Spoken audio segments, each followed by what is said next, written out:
Hello, everyone. Once again, I'm Associate Professor Chrissy Fediara of the Griffith University School of Medicine, Gold Coast in Australia. I'm the president and founder of the OCI Foundation, the NGO registered in Nigeria and Australia, and an NGO that brings to you the ArOY Youth Health Campaign, which is an OCI Foundation's initiative for Nigerian youths against breast and cervical cancers. We've been going through a number of modules, which is designed to help prepare the teachers involved in the rollout of the ArOY Youth Health Campaign across all the states in Nigeria and all the senior secondary schools in every single state alongside the FCT. This model looks at the facts on cervical cancers, so cervical cancer facts. First is an outline of what we intend to achieve. We're going to look at the cervix, what is it? And then the relevant facts on cervical cancer in Nigeria. And then we'll look at the causes and risk factors for these cervical cancers. We'll look at the signs and symptoms associated with the cancers and the preventive measures, which will include vaccine screening and lifestyle, and then myths. So we need to debunk the myths against these cervical cancers. Now, there are a few references, citations, and they all come from the list below, the citation below. Okay. Now, there will be some trial quizzes. So at the end of it all, we're going to run through a few quizzes, which is designed not to test how brilliant or smart you are, but it is there to make sure that you have followed the program and that you understand what we need you to understand. Now, don't worry about failing or passing, even though there are minimum pass scores. But for each of the quizzes, what we expect you to do is if you fail it, you repeat it, and the answers will be shown to you before you repeat it. So it's that easy. Okay, so let's go. The cervix, what is it? It's the part of the female reproductive organ. It is called the neck of the womb. So we all know the womb where the baby grows. It's the neck, and it connects the lower part of that womb, otherwise called the uterus, to the top of the vagina. So we all know the vagina, we all know the womb. The part that connects the womb to the vagina is called the cervix. It is like a little neck, a neck that connects a body to the head in the human being. So let's look at this image here. All right, so this is the uterus, otherwise called the womb. This is the vagina at the bottom part here. In the middle here is the cervix. So this is where this cancer occurs, and this is where this whole interest is all about. So, so this image here is as shown here. Okay, so hopefully we understand where the cervix is right now. Now, cervical cancer is a cancer that affects this cervix, affects this part. It is completely preventable, thank God. And this whole lesson is designed to help us in the fight, in the measures, in the efforts to prevent it. Its roots are in the teenage years, as will be explained shortly. As such, teenagers are the perfect targets. And that is why this campaign, as explained in the previous module, is targeted mainly on teenagers, but also young adults and other Nigerians. So relevant facts of this cancer in Nigeria. Is the second most common cancer in Nigerian women. Now, it's fourth overall in the world, but in Nigeria is the second. So that's part of why we need to take it seriously. It mostly affects women between their mid-30s to their 40s. Okay, so it's a cancer that goes into that age range. Now, the occurrences. 84% of all global cervical cancer cases occur in developing countries like Nigeria. Very unfortunate. That's nearly 9 out of every 10 cases will happen in a country like Nigeria. And so goes the deaths. 85% of all deaths occur in countries like Nigeria. So about nearly 9 out of every 10 deaths. So if you have 10 women dying from cervical cancer, 9 will be from a country like Nigeria. So we need to do something about it. Now, in 2017, just giving us some raw statistics, 8,240 Nigerian women had cervical cancer. Died from cervical cancer out of about 14,089. This was in 2017. In 2018, it got worse. About 10,403 out of 14,943 died. And let's keep in mind that these are the official numbers. In reality, the numbers should be worse than this because most of our people do not go to hospitals and our record keeping is not the best in the world. By 2025, this will get worse. It's projected that deaths from cervical cancer in Nigerian women will rise by 63% for those aged 65 years or less. So in that age bracket, about 63% of the cases will be an increase in the number of deaths from these cancers by 2025. And also in that same year, about 50% increase will be expected in those over the age of 65. So it does not get any better from here. But we can do something differently. and we need to take it seriously. Because the cancer is 100% preventable and very, very easily too. And that's why we have the ArOY Youth Health campaign. Let's look at the causes. What causes this cervical cancer? Many of us already know this already, but we need to recap on them. Now, almost every single case of cervical cancer is transmitted by a virus. All right. So similar way you get the COVID virus, similar way you get the HIV, which is human immunodeficiency virus. The same way cervical cancer arises from viruses transmitted and usually from sexual intercourse. That virus is called the human papilloma virus. There are about 100 strains of this virus, so about 100 different strains, but most of them do not cause cancers, which is very great. Only about 2 actually cause these cancers. So, but those 2 are, they're deadly. So we need to be serious about them and knowing what to do. This virus is sexually transmitted, just like gonorrhea, HIV, syphilis. So it is important to know this as it gives us an opportunity to fight. It gives us a window of opportunity to tackle this cancer.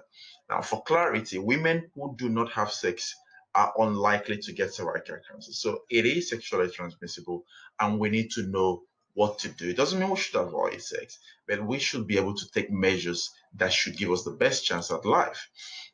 Now, just to put it in a different context, cervical cancers are very rare among nuns because they are supposed by nature to be celibate. Now, the good news is that most HPV infections do not result in cervical cancer. The body fights them off. So even among the 2 strains that cause this cancer, if you pick them up, it doesn't mean you automatically get the cancer, but the chances are there. But most of the times, the body will fight them off. So the risk factors, what are the factors that lead to these cancers developing? Early age of sexual intercourse. So as we said, engaging in sexual intercourse can increase the risk of this cancer, but it's even more so if people undertake intercourse before they turn 18. And that's partly because the woman's reproductive tract is not fully developed at that stage. So the body is likely to react in a way that will interpret the virus as an enemy, and then that reaction develop the cancer cells. So delaying the first sexual intercourse till after 18 is a good way to fight this cancer. Unprotected intercourse, so not using condoms. So again, it's all tied to that fact that it's sexually transmitted. If you use condom, it prevents the semen from the man from going into the woman. So luckily, if you can use condoms, that would be good. Apart from the fact that it, of course, protects from other STDs. Now, multiple sexual partners, which, by common sense will tell us that the more people you have as sexual partners for women, the more likely you have someone who will transmit this HPV to you. So sticking to one partner is one good thing. Having many children, usually more than 4, again, this is all because of the exposure. So the more children you have, the more likely you're going to have intercourse, and the more likely you're going to have this virus transmitted to you. Lower the immunity. So anything that reduces one's immunity would predispose to this cancer. Remember that having the virus does not mean you develop the cancer. But if your immunity is low, there's a good chance the virus will stay on and will trigger this cancer. Things like HIV, things like other cancers in the body, things like malnutrition, being on long-term steroids, all these things can decrease your immunity.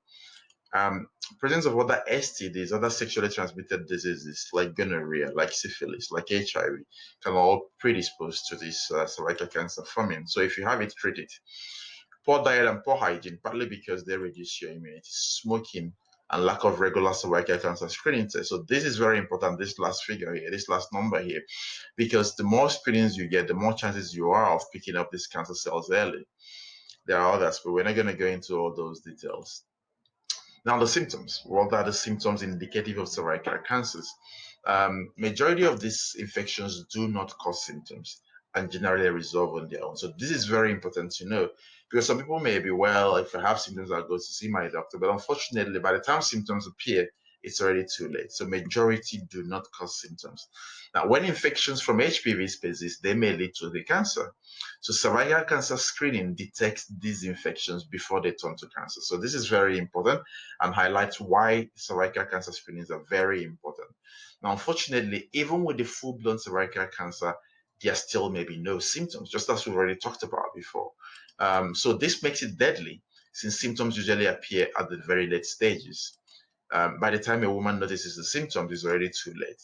When symptoms appear, if they do appear, these are the things that you might notice. Irregular intermenstrual bleeding, which is bleeding between your periods. So some women already have irregular periods. You don't need to worry or panic, But if your period is regular and all of a sudden becomes irregular, of course, there are other causes, but also it alerts you to that possibility and you need to see a doctor. Bleeding after sexual intercourse is another thing. So most times intercourse should have no bleeding, apart from trauma. I mean, if there's bleeding, obviously you need to see a doctor. Very important. Pain at the lower back or the legs or the pelvis. This only happens in advanced cases, but it's something for you to not panic about, but see a doctor about. Feeling tired, feeling fatigued, weight loss, loss of appetite. Now, all this can happen with many other illnesses or ailments. But in the context of, cervical cancer, these things are things that once you find, even if you're not thinking about cancer, just see your doctor. Vaginal discomfort or discharge, odorous, smelly discharge. Now, a good number of other infections can cause this, but keep in mind it could be a symptom and you need to see your doctor.